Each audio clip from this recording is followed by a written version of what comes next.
Greetings, fellow travelers, and welcome to The Way of the Showman, where we view the world through the lens of showmanship. I am Captain Frodo, and I will be your guide and gracious host along the way. Today, it is only a few days when this episode airs. It'll only be a few days until I jump on a plane and fly all the way to Adelaide, Australia. It's been 5 years by now since I was there. It's an odd turn of events that I will be looking into a little bit more in a upcoming episode, as has happened the last 2 years. I have released an episode on the 12th of March, which is the shared birthday of the pandemic and of yours truly. So I will look back at that odd the curl and the sidestep and all what happened when the pandemic came, and now, at least in Norway, we are well and truly through the pandemic. People are getting sick, but it is not like it has been. So there is it's basically back to how it always was. Who would have thought? But today we're going into the third and final part for now of our exploration of the ingredients of comedy. Today we look at rapid escalation, rule of three, abstract connection, opposite outcome, and misunderstandings, and lots more. And we go in all sorts of directions as we search for funny examples and all of that. And I, for one, have found this conversation really interesting, and I have found myself listening as in editing it again. I have been finding myself being pulled in again and again to the many whims and or shady whims and obstacles that appears along the way as we freestyle our way through this awesome list of comedic ingredients. So, without further ado, let's jump back into the final list, or the final bits on the recipe list of ingredients for comedy.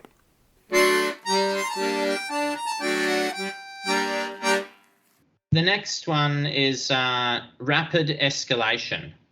And whenever I think this one, I think your the tennis rackets is a classic example of this, of like when things get more and more out of control quickly.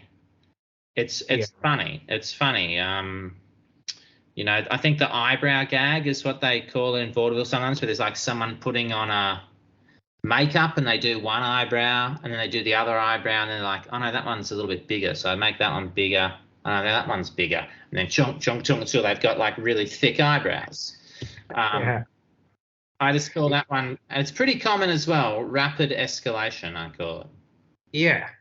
And it's like you have two clowns who are having an argument, and then all of a sudden it goes from being this thing to one having the big hammer, and it's like going, and then just this, you can just go, oh, that escalated quickly, didn't it? It's already funny now, the Tom and Jerry kind of thing, where they go ching ching ching ching ching, all of a sudden there's like atomic bombs and everything is just and it's kind of got its own category because it doesn't fit into any of the others, which is truth. Yeah, I mean, you can do it in a verbal joke as well, where you sort of go, you set one thing and then you tell the story, and then it just, you have a string of events or whatever, and it's funny just that it got sort of out of hand, and like two neighbors who had a conflict or whatever, and then it just got you with that 60-meter fence and guard dogs and I don't know. Yeah. The old thing, the juggling clubs gag, where you drop one and then I think that's kind of the same. Yeah. It starts as a little thing and then it gets more like, first it's just you drop one slipping down and then it goes, and then all of a sudden it's just a chaos, and then that's right, and all there, and then you pick them all back one on one, and then you can all of a sudden hold them normally again, and it's just a rapid escalation of he's trying to hold 7 clubs or whatever. Yeah, and so it's kind of related to slapstick in a way, I think, this one, but it can again like be not related to slapstick as well. Yeah, it's just anything that that grows quickly in size or whatever. Like it's you know, that tie that you can buy. It's just basically like a 8 meter long tie or whatever, and you can tie it, and then you just fix it a little bit, and you pull it, and it's just very long, and it's just, Okay. and it's just long, and then at the end you have a long tie or whatever, and it's like all of this is happening, and you go, and then it's anything that's definitely a thing that you can go, oh well, you can ask yourself that question. You're going at any time. You're going, is there any way we can sort of escalate this? Abruptly halt it. I mean, exaggerating. The one like where we exaggerate is a really common everyday joke we make, where we're like, you know, it's going to take me 30 days to clean up this. Yeah, that's right. Yeah. I think that's rapid exaggeration falls into the category of rapid escalation because it gives people that thing going on in their brain.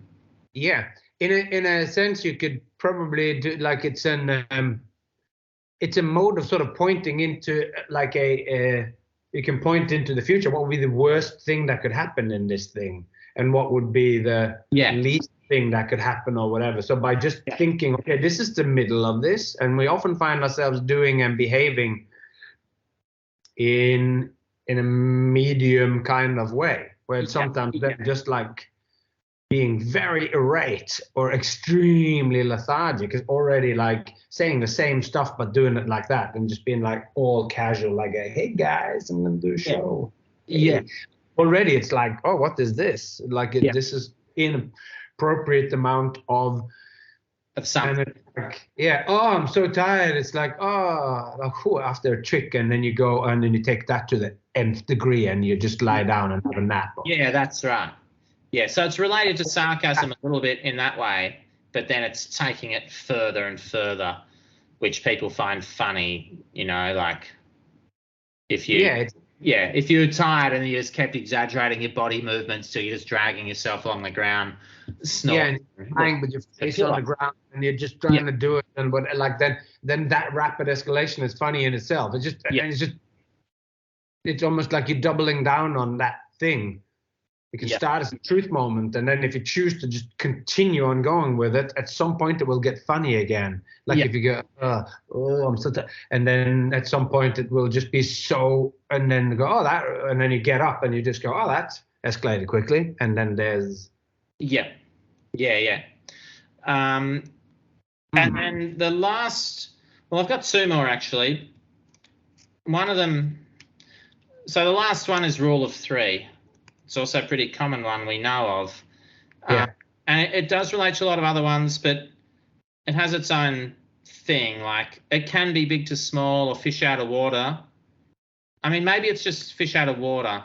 I'm not sure. But the gag which came to mind that I used to do was that is a classic example of this is I used to do this routine with the magic trick where you get the 3 different size ropes and make them all the same size. And Cecil used to do the routine about the wriggly white goat worms. He called them, it was these sort of fictional worms, and a story about them. But he would say one of them was called Shorty because he was so short. The other one was called Longy because he was so long. And the third one was called Alfred. Yeah. It's just a classic rule of 3. And it's because of opposite outcome, fish out of water, big to small. Like, I'm not sure, but it's so strong by itself, that same, different.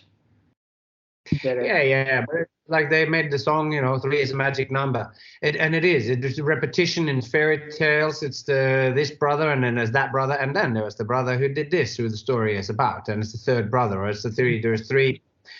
Like that is certainly a thing in itself, and I would maybe argue that that's well, I don't know. I don't know if that is true, but I mean, if you could take that thing and probably apply it to all the other ones, then it could be the mode of presentation of taboo is to go, I like the first this. one would be a taboo. sometimes I like to scratch my balls or whatever, and then that's 1, 2, 3, and it might be funnier because like if everybody can scratch their elbow, can you reach to scratch your head on the opposite side? Yeah. Can you reach your balls from the behind the back? And then that's totally inappropriate, and it's I don't know. No, that's a classic example, because if you just ask people if they can scratch their balls, it's not funny. No, but because you put it in the 1, 2, 3, and it's got some sort of escalation, or it goes then 1, 2 taboo, or it's like I like that 1 taboo. Or can you, or 1, 2 taboo? Oh yeah, that's a funny thing. But like go okay, so get everybody scratch here, and then can you scratch yourself under the arm, and can you scratch your chair? That's also like it's not as funny, but in the right situation, that's now you're dealing with. I guess that's absurdity or something like that. But just the fact of the 1, 2, 3, it's funny. A perfect example, because that goes to my last one, which I skipped before, which is abstract connection. Which is a little bit like fish out of water, but like you're saying about like scratching your chair, and then you're like, if you escalate that and like then put some eczema cream on your chair and spend a fortune at the skin therapist for your chair, that type of thing could be funny, because you're just combining these two things which aren't connected with another thing to make them connected. That has an inherent comedy thing. It's like fish out of water, but it's not quite, because fish out of water is it's its own. There's something about that, like what you said about absurdism, or like a lot of Monty Python is this combining two things which aren't connected and then mucking around with them more, I think. And working with them is more abstract connection, rather than fish out of water is more of a one-off. Yeah. An abstract connection starts out as, I don't know about this, but then because you persist and because you manage to then either just escalate it, it's like, I like to scratch my... Oh, it's like, it's so nice to be able to scratch your head when you do that or whatever. And then sometimes when I get home, I just scratch my chair as well. Or if you do that in threes, and then I go and I scratch it and go, which is so good, because sometimes it actually has a sort of rash. You see here, it's like, I'm not sure if that's because I have scraped off the stuff. Well, that's pilly or whatever. But I bought this eczema cream and I put that on. That's why the chair is so slippery. Wow. Yeah, that's classic. Yeah. Sorry. Yeah, it's actually, it is, and it's some of the comedy that because I was brought up on Monty Python and stuff, for some reason, I really do find that stuff very funny. Yeah. Personally. True, it's like the abstract connection and the fact that you move on and then you go and sit on that chair and it's got so much eczema cream on it that you're slipping out of it. And now that thing is like a whole sort of weird thing, and if you then bring back the scratching again or whatever, then it's different than fish out of water, because it can start as so that it's with a fish out of water, but it becomes an abstract connection if you persist with that and show that they are maybe related. And I also have this, like, in terms of why that's so funny or why that's so good or rewarding, I also think, like, often say it's like, if you think you have two ideas for acts, one good strategy is to take and do both of those acts at the same time. Then you end up with acts that are really good. And there will be some low-hanging fruit that will be immediately funny, just and easy to go, I see how juggling and toilet accessories, like being a plumber, whatever, like, and some of those will be funny. You're immediately going, you could do this. But when you persist in working with it, and then you find the connections that are not the easiest one you find, the ones that you first think, this is why it isn't funny or why it isn't a good idea. When you then manage to find something to tie that together, that's when I have these real sort of aha moments, whether you're working with, I'm working with someone, or I'm doing it for myself. You go, oh my God, this is it. This is I think of it sometimes as the adjacent possible. It's like you just found this realm of connection that was, you can only get to it because you've made the first step, put it together, then you've done 3 or 4 little gags that is the stuff that comes up when you combine tennis with squeezing through rackets or whatever, or and then you get to that next level, you're going, oh, it's the slapstick is on top of that happening at the same time. That's when it goes, oh, there's a whole thing here, and you needed to get to it so that the abstract connection, it starts out weird, but it's when you persist with it and you then get into this other domain, which Monty Python would so often do, whether it would be parrots sleeping, or it's like it starts out just quite simple. It's just a guy that claims that the parrot, which is clearly dead, is actually sleeping, and we know it's not true, but that thing. Yeah, then it becomes funny, maybe in another way, which brings me to this idea. Like, a friend of mine had an LP of Monty Python, and we were listening to it, and I had this sort of epiphany, or like just crazy moment, where they, at the end of that performance that they did, the audience starts to chant for the parrot sketch. Right, I think I've heard this. Sketch. Yeah. And then they go, oh, okay, they do it, and I thought, this is completely unheard of in comedy, that they say to Bill Hicks, oh, do the bit about George Bush. Yeah, it's quite the same. Or like you say to the comedian, do those jokes that you did in that other show. Please do those, because it's something in there that doesn't, like, comedy doesn't normally translate to that kind of, you don't call out for, please tell me this joke.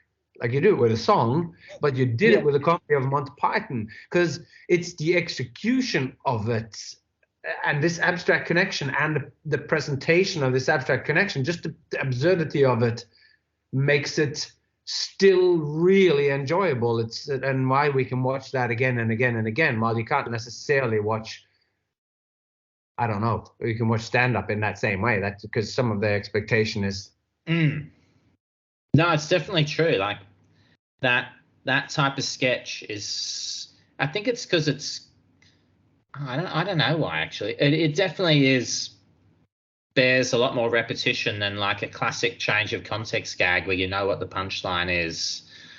But I mean, some circus acts as well. I know, like, me and Bronte do this act where it's our Adagio act, where we come out with like this sort of Chinesey sort of music playing, and we both have like black robes on, and we just play super serious.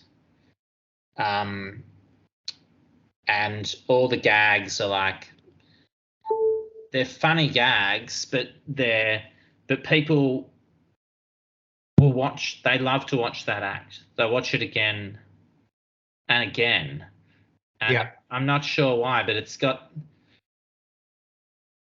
I don't know why some things bear that repetition and sometimes they don't, but I think it's got more to do with the execution of it, and sometimes it's got to do what we started out talking about, like where it really is the character that people love, and something like the parrot sketch really is the way that they intonate those gags and everything. It's more than, and it is true brilliance, because it's not just the material.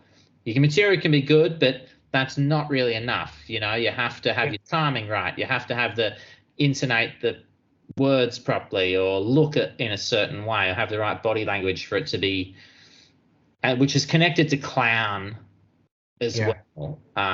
You know, it's a twinkle in your eye, or a sense of play that it almost can't be taught as well. That thing, it only comes from like pure natural ability, or a lot of experience, I think, to create. That's exactly. Either you have you can be born with it to some extent, but the true brilliance of it comes with you're actually a master of that. Like you're a master of the craft, and you get that from these performers, like with John Cleese or whatever, where the subtlety of these guys, how they interact, and the absurdity and the commitment to the absurdity. That's the fictitiousness of it, and all those things. It's like it makes it so funny. Yeah. I don't know. It connects a little bit also to my friend Søren Østergaard, who runs Circus Nemo, who does improvisation, and basically all his acts is that he's got no real skills. It's like one of his brilliant characters is the guy who measures, it's the measure man. Yes. And he does the measuring, and he just has a measuring tape, and mainly it's just talking, and it's kind of, and he's improvising and doing, and it's just like, my mum watched him do it when she came down to see it, and she said, yeah, for a moment there, I kind of had to like cover my ears and stuff because I was getting anxious because I couldn't breathe. I was laughing so hard that it was almost becoming like I'm getting a little bit afraid because I can't actually draw my breath. This is so funny. Yeah. But the guy is doing kind of nothing. But what Circus Nemo is a gorgeous black and red tent. The wagons are like restored traditional circus wagons in wood and that from 30s, 60s, 70s. Beautiful, each one individually, all painted to be, and the fence is a wooden fence around everything about it on grass, a stone throws away from the beach. We're at these gorgeous places, and then all of this, he was sort of saying, yeah, I set up all of this so that when I get onto the stage and do nothing, or I'm so stupid or so ridiculous, and he does half of the show pretty much or whatever, then you go when everything is so beautiful and so lavish, and the trucks and the tent and where you go in, when everything, and then you present this complete idiocy on there. You know that it's like Picasso. He knows how to paint. We saw his early paintings. He can paint whatever he wants. So he doesn't make the funny faces now because that's all he can do. He paints it because he wants to express something very specific, and then you look at it in a whole nother way. No, it's so true. It's I agree. It's thing too.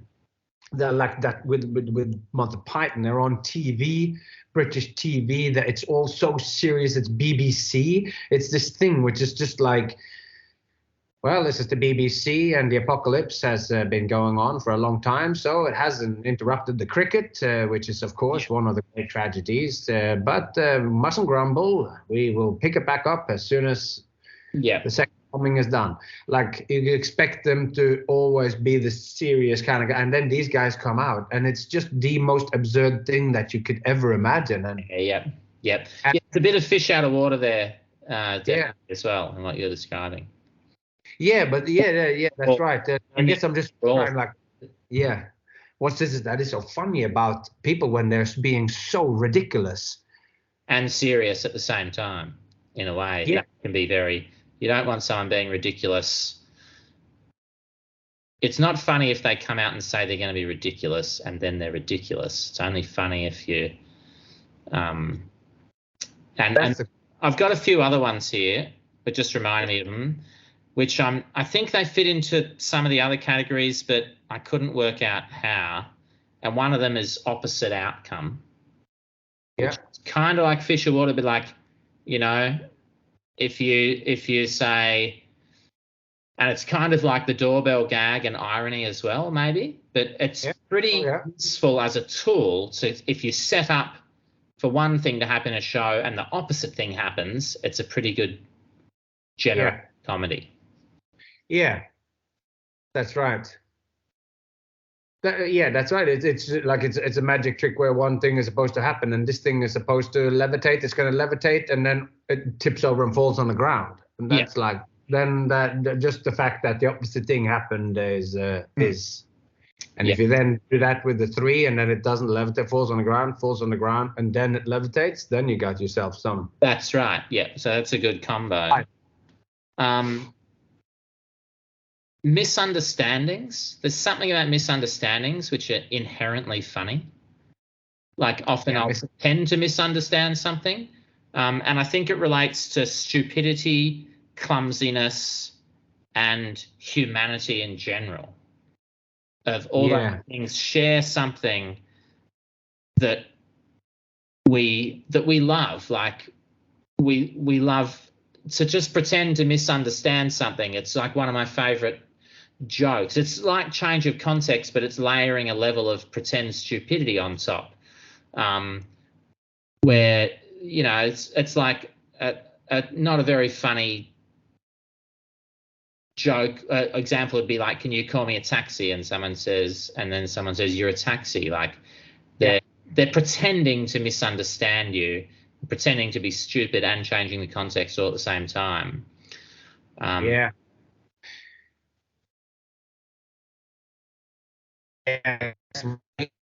You tell the people, can you say the count 1, 2, 3, and you go, who said, "Where's my ski"?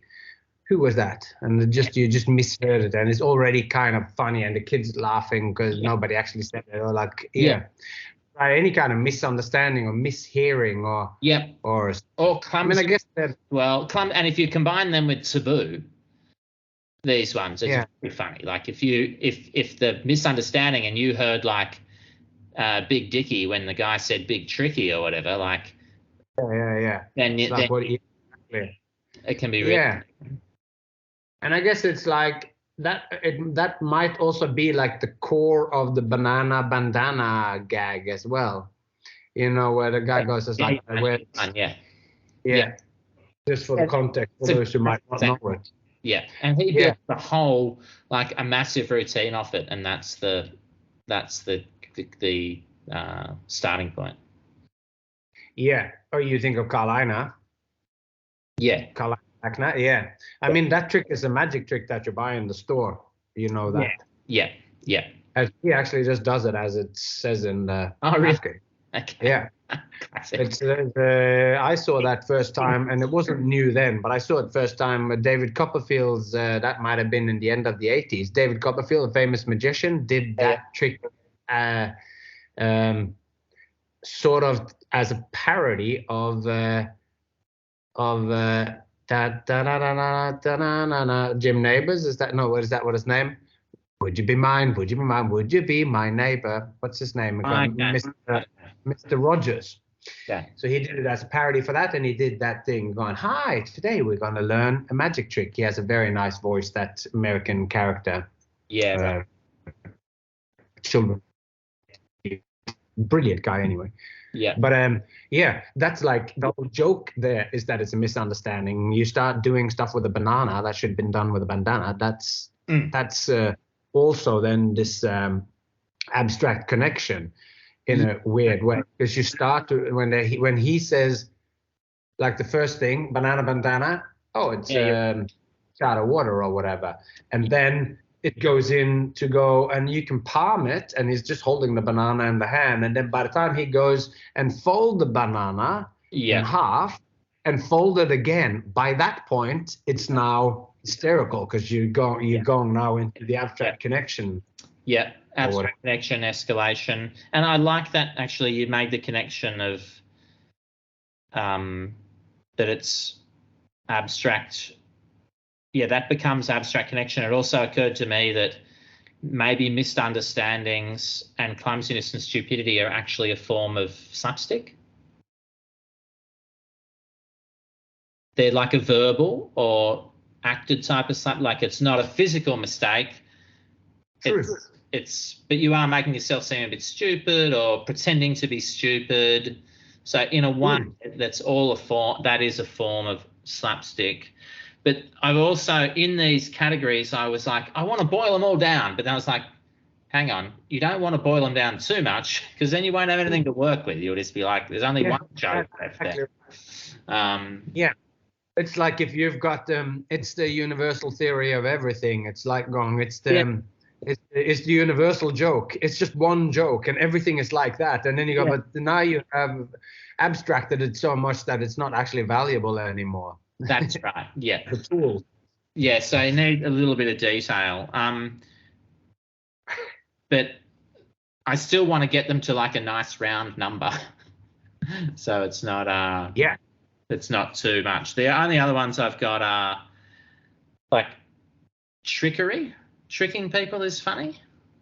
Like, if you like the classic gag you do where you're getting you're walking along and the audience is clapping for each step, and then you stop I couldn't really think of any other reason. Maybe it's surprise or opposite outcome, but essentially just tricking people is funny. Or can Yes. Yeah. That's exactly right. It's also, that goes in, yeah, you trick somebody, like it's like, I always think of when you're doing comedy magic, the cheapest way to do it is just to show how you did the trick. Then people laugh because it looks like, oh wow, that's weird, and then everybody goes ah. Yeah. But until you show them that it's a band, it's magic and it's very beautiful and mysterious. But it's something. But that's maybe a different. That's not this category. That's it's like the step. I tricked you. Yeah. That I think it's similar. It's similar. It's like trick. Yeah. Yeah, it's like this kind of thing. You show them like that, and then you show them that, and then they laugh. It's just, I tricked you. Yeah. You thought that it was it's magnetic. You can't get it off like that, and then you do this, and it becomes magic again when you take that stuff and go, see, I was just using this, but this continues to hang. Then then it's a different thing again or whatever. Yeah. Huh. Then there's like subtext. Sometimes it's very funny when you say one thing, or if you just lie blatantly. That is sometimes very funny as well. Some of these I don't really understand, but we're just sort of talking about jokes going, oh, that, like, yeah, just lying blatantly. If you come in and you're sopping wet and someone says it's raining and you say no, then it's obviously raining. That's it. Yeah.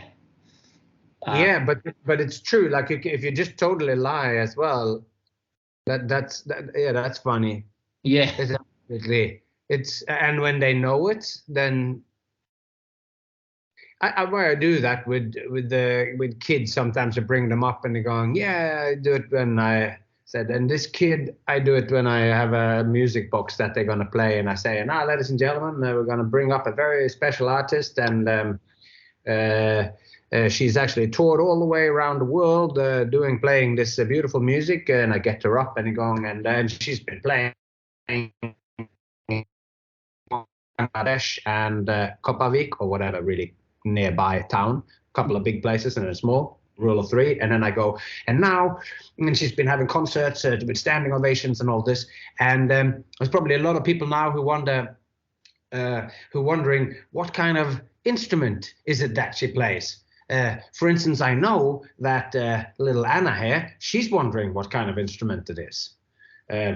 But anyway, I'm obviously lying and then revealing that I'm lying, but I'm saying all this great stuff and she's laughing, or sometimes they just stand there like, because it's like this talk has got nothing to do with me. And I'm like going, and everybody knows it's not true. I just make completely exaggerated hyperbole or whatever.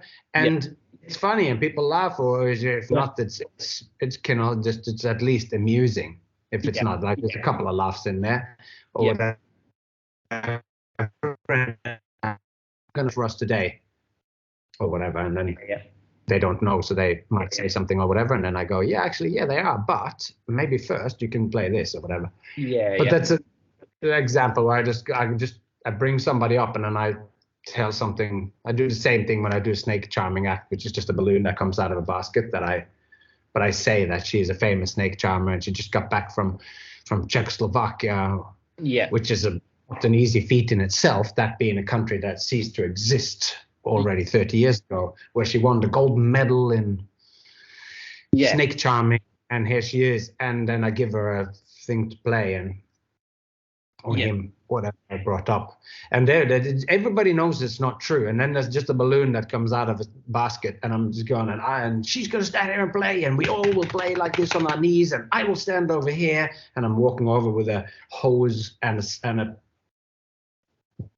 I will stand over here and do absolutely nothing.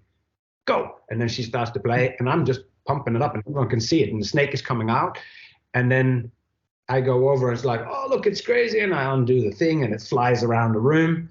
And it's a whole act. There was no snake, and everybody knows it's a balloon with two eyes on it. And Yeah. It flies around the room, and everybody gives her, because it was just a big theater thing, and there was no snake, and there was no. And she never went to Bangladesh or wherever. Yeah. So that's a form of lying, but lying is also a form of pretending or playing as well. Yeah, it's true, and I think that it's also a little bit like opposite outcome and related to irony and things like that. But it also sort of stands on its own because sometimes that's purely all you have to do is lie blatantly, and it's funny. And I think that's about all I've got. That's very good. There's that. One more, which is called Talking Cow. Strange Universe, which is based. Some of these were just like where we were spitballing jokes and trying to fit them in, and went, "Oh, that joke doesn't fit in. It must have its own thing." And that last one is the joke about like there's the guy breaks down and next to a cow paddock, and then one of the cows starts telling him how to fix his car, and he goes up to the farmer and he's like, you've got a bloody talking cow down there, and he was like, the talking cow just helped me fix my car, and he's like, is that Betsy? And he went, yeah, she did say her name was Betsy, and the farmer's like, don't listen to her, she doesn't know anything about mechanics. Yeah. That, I mean, maybe it's changed the context, but I think I just called it Strange Universe because I'm not sure or maybe it's the tip of the iceberg as well, a little bit, but it just puts you in this place where it's a strange universe where talking cows exist. I don't know. Yeah, or that guy is just really dumb as well.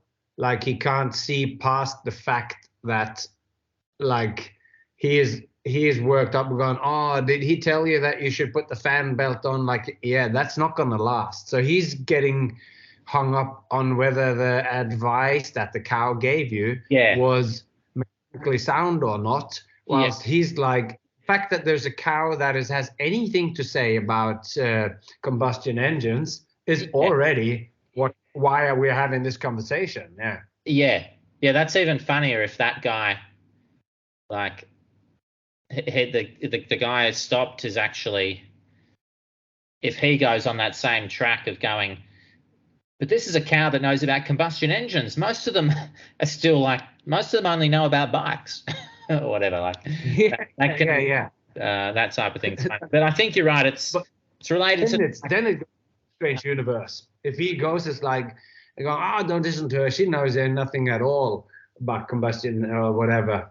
They're going, yeah, but she knows about combustion engines. That's so weird because cows normally only knows about bikes. Yeah. Then it certainly becomes a strange universe because now you didn't expect that either. Like, because now it keeps reversing it as well. But it's also in this sort of absurdism. Abstract connection. Yeah, it could be related to that one as well. Reminds me of that gag, that Far Side, Gary Larson, where it's just one picture and it's just divided into two, and the cows are all standing and chatting, standing on their back legs, and one cow down the bottom it goes car, and then the next picture they're all down eating grass again, but which is like, it's just what happens when you aren't looking at them, then they're all behaving like normal people. Yeah, I think that one, I can't think of anything else except Strange Universe that. Yeah, me too. As well, yeah. I mean, very, very good. It's what an interesting conversation to talk about jokes and mention some jokes in between, but like just looking at the structures of them, it is a very useful thing to have talked through and to boil down. And I guess the next step would be to kind of how a dictionary is set up, where it has the what it means, the first meaning and second meaning or whatever, and then examples. Like, that's how dictionaries work. So to sort of like have have a couple of ample jokes first, like just what it is, and then explain it, the kind of words, and then give a couple of different examples of, because some of them is even like words, they have like 3 different meanings or whatever, so you might have to have examples to show, because this joke can be used this way or that way, or like when we looked at trickery, it's like, just come up with good examples for it. And the sub combinations and subcategories, and then maybe like a few families, you sort of have a family with other ones, and then overlap things. It could get quite complicated, but I think it's like it's almost like a funny thing. It's like on where there's the 7 jokes or whatever, and all the others or whatever. Like there's like you find this like the 10 structures of jokes, and the rest or whatever. Like there's some comment on why it isn't 10 or so, because there are, I don't know how many this ended up being, but like some of it you can boil down, and some of it can also be that you have like, these are the 10 that I will go through. This is not an exhaustive list, but 10 structures of jokes, or whatever. And then you go within there, you go, and this can break down into several subcategories, and this doesn't fit at all. So there is like, it's not that these are the 10, but if you're going to do it, talk to someone already now, we've spoken for 2 hours or so just about this, and then you could probably get more by just having better examples of 10 or 7. It's a bit like music in a way, like there's only 12 notes, but you can combine them in an infinite, if you include rhythm and having certain harmony and stuff, like you can combine them in pretty much an infinite amount of ways, and still be interesting and funny, or combine them and not create anything at all. But just working out what they are to begin with is a really good place to start. Yeah, I mean, that's exactly right. It's like, to be able to master something, like let's say he's going to go with the music thing. If you're going to learn how to play the banjo, like you first need to know, if you're ever going to learn some music, you need to know the notes, what they are. You need to know some certain relations, and then you know some scales, and you know all of that.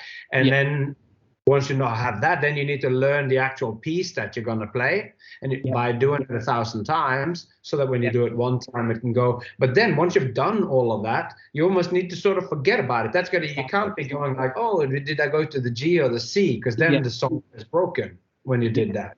That's right. So, So you need to know that stuff first. And of course, you can always be autodidact and you can just do everything. But the chance then is sometimes like people, if you don't know your history, or you don't know the theory of something, you can sometimes spend a very long time working out something, and then somebody sees it and they go, oh, that guy already made that song, or this person already did this art form, and through Johnny come lately to this game, and you're not as well developed as this person, and you go, yeah, but I invented this, and you're going, yeah, but it's a bit like it's too late to invent the light bulb now, because it's already invented, even if you genuinely did it. Like it's too late to invent a car because it already exists. No, that's a really good point. You do certainly have to, and there's no magic recipe for funny either, and part of it is just having fun. Because there's no, like when I was telling Gwyn, my son, about this, he was like, but Dad, like you'll meet people that just think the lines on the road are funny. And there's some truth in that, but if you talk to them, there'd probably be some of this in it. Like they would be like, oh no, I find them funny because of this. And that would boil down to them perceiving one of these ingredients in the lines on the road. I mean, and if not, then you can put out a call on the internet and see, is this a new category perhaps that some people just find it funny when lines on the road, which is a pattern which never changes, that the potential expectation that maybe your expectation is it's going to be broken. That's a that's funny, but the fact that it never does, that I don't know. Yeah. There's something in the repetition, that the old joke of something like, if something isn't funny, you know, that one, like, something's funny. If you repeat something, it becomes funny, but then it stops being funny. But then at one point, it then starts being funny again. Yeah, true. Yeah. You know, there's that thing as well, which maybe has its own. But that, I think that sort of delves into that absurdism. Yeah. Broken expectation. That's funny too. Like I know, but I don't know which one of them that is. It's like that's the three, and big, and that's big to small, and the rule of three. Yeah. I like that it's like that thing you're going, or you get a magic trick and then the opposite happens. That's also like a broken expectation, or like, dude, you think something's going to happen. So yeah, I just realized as I said that thing with broken expectation, I kind of went, oh, this is something that I sometimes use when I'm thinking or talking about this, as in that's a thing, but it's already kind of been covered. So yeah, but it's also useful to define them in different ways, the same, bizarrely, because it helps you to identify things which present in different ways. It's so weirdly subjective what's funny and what isn't. You never really know whether it's going to be funny until you try it, as you know. Yeah. But what I find is there's this thing where when you have just learned a new word or whatever, and all of a sudden you start to hear it more in conversation, and you go, I never knew about this thing, and here that word is, and you go, has it always been there and it's just sort of gone under the radar because I don't know what it means, or whatever. And often what I then think, it's like all that it does is that it readies you to all of a sudden you need to use that word, but it's because you now know that it's there, and then you can use it. Maybe these if you listen to this conversation and you take the notes and you look at the different things and you think it through, next time you go out and perform, or next time you're at a party and you are having a conversation, some of these things will just pop up and you'll see them as an adjacent possible, where you go, oh, if I go in there now, like I add the third time, and I just say something completely different because this guy just said two things, and now I say something, almost whatever it is that I say now, it'll be funny because it's the rule of three. So you will, knowing these means that you have a greater potential for finding potentially funny situations within, and now it's a myriad, 12 different ways that something can be funny. So any situation, you might be able to apply one of these structures, and you'll be a better funny man for it, or funny woman. Yeah, it's getting your brain ticking in that way, I think. Helps to get your brain ticking in that way rather than just randomly attempting. Yeah, that's right. And if you're lucky, you'll create completely original stuff that has never been seen before and never been thought funny. But very few things are completely new under the sun. It's usually when they've invented something, it's they don't quite know their history well enough. You speak to somebody steeped in the thing, they will go, oh, it's like a combination of, it's like George Carl combined with sports theme, or whatever, about what I do. It brings to mind that when I was studying music, the guitar teacher teaching improvisation, the first thing he did was write up a definition of improvisation, which was simultaneous rearrangement of existing material. Okay. And it kind of is. Like, even if you improvise with words, you have to use words. You can only move in a certain amount of directions, or you're always working with something. It's mostly micro improvisations or rearrangements or using patterns and applying them to other things, which is what creativity, I suppose, is. No, you're rearranging stuff that's already there, and creativity is also then applying two things that don't quite necessarily you didn't think they belonged together, and then you see how they do, and then that can be a new invention or completely a new idea, or a new act. Yeah. Very good. I like it. That was a very fun conversation. It's great to chat with someone about it, because like I do try and chat with people about it, but they don't have much attention span. Like that's why I need the examples. They sort of like people are so like, you know, when people tell you something, this can spoil comedy for people as well. You have to be careful. You don't, because some people will always they'll tell you that, oh, you wouldn't believe what happened in this movie. And then once you realize this, you realize that it's just the content and the subjects and the details which actually matter, that make new things. But essentially, like someone will tell you a joke and you go, well, that's a pretty funny fish out of water. Yeah, that's a good use of that one. And then they get angry because you're belittling them by unique experience fits into a category. Yeah, but I mean, I suppose it's because entertainers, we like in your podcast, it's viewing. This is very much related to viewing the world through a showman's lens. Yeah, it's like you're looking at comedy and finding tools to be able to create it and to better express yourself through comedy. Knowing these things, you go. And it's the same with magic too, like we talked about before, is that you have vanishing production, and then you might then have transportation, but that isn't or teleportation. That's in the sense that it disappears and produces it, and over there again, that's a similar too. But so you go, is teleportation actually a thing, or is this just the mode? Is it and then people might go, oh, this is so boring, or the 7 plots. Oh, they just go through, because I wrote those down somewhere here, like the overcoming the monster, the quest, voyage and return, rags to riches, comedy, tragedy, rebirth. That's the 7 plots from that book called The 7 Plots. And as soon as you start to look at that, you go, oh, this could be everything.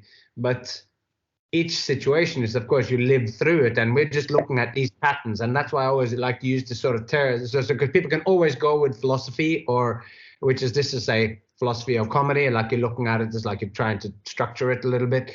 And people can find it offensive, just like they don't always like it when they see my act the second time, and they realize some people go, oh, it's the same. Yeah. And people get disappointed because they feel like I tricked them. Yeah. Whilst performers and other people, then, because the first time you see it, you see the art of it, and then the second time when you see it, you see the craft. Then you go, man, this is so amazing. And then some people, then they say, oh, I love to watch it again and again, and then I love to go again with someone else, and I find that I am looking at my friends or looking at the other audiences, because now I'm looking forward to this thing and I want to see what happens to them when this thing happens or whatever. Yeah, it's really true. It's like once you know the rules, it doesn't necessarily spoil your appreciation of. No, but this is Yeats, the poet, romantic British poet, who wrote the poem. I think it's Yeats. Should have this in my head, but he wrote a poem about unweaving the rainbow, saying that Newton kind of unwove the rainbow. By now you know what it is. It's the breaking of the light in the thing and the going, and then now you've just killed the mystery or whatever. Yet those who know, like the magic trick, it takes a certain form of initiation to be able to appreciate it. Because the reason why a magic trick is always funny when you see it, if you see the explanation of it, is because the secret of a magic trick is always disappointing. The magic trick in itself, the effect is beautiful, and the secret is so banal. It's it's just funny when it happens. But if you're properly initiated into it, and I am now interested in magic, then I can see the method and I go, oh my God. And I don't laugh. I go, that is so clever, because you don't think in those directions. And I see it, and I truly see that thing. And even though it is just a rubber band and a magnet, even though that's just what it is, I go, you can really appreciate it. But it is a little bit like a sort of ugly child that's what Jim Steinmeier says. A magician is a man, or is a person, is someone who's guarding an empty safe. Because they have the magic and it's put inside there, but when you open the safe, there's just bent paper clips and one extra ball. And when you thought there was one, there was actually 2 balls. Like, that's all you have. But you guard it not because it's so amazing, but because it is so unamazing. Yeah. Yeah. So these structures, I think it's really important, and it can take your appreciation away. But I am a lover of philosophy, and I find thinking about what I do immensely rewarding. And when you sent me that voice message, I thought, this is just a great conversation to have, to talk about jokes. And it's very practical too. You can use it in your everyday work. It's super fun to just go through a routine you know well, or a movie you know well, and to try and put the jokes into these boxes just to reveal a bit about how they're functioning. Very good advice. Well, Gareth, it's been a pleasure talking to you. I'll see you soon. See you, mate. And there we go. We get to the end of a 3-hour exploration of the ingredients of comedy. I hope you found that as fun as I did. Just before I let you go, you can buy a t-shirt to support us, and you can sport that amazing logo on the front, radiating depth and meaning to the world as you go around the world. You can find it at thewayoftheshowman.printdrop.com.au, or you can just look in the show notes where you can click on the link and it takes you directly there. It'd be amazing if you could share our existence on your social media, or tell a friend live in person. That would be even more amazing. Why not even write a letter to somebody and tell them about it? That would blow their mind. When was the last time you got a letter telling them about some incredible thing? This would be amazing. So that's all I have to say for this time. And until next time, take care of yourself, those you love, and I hope to see you along the way.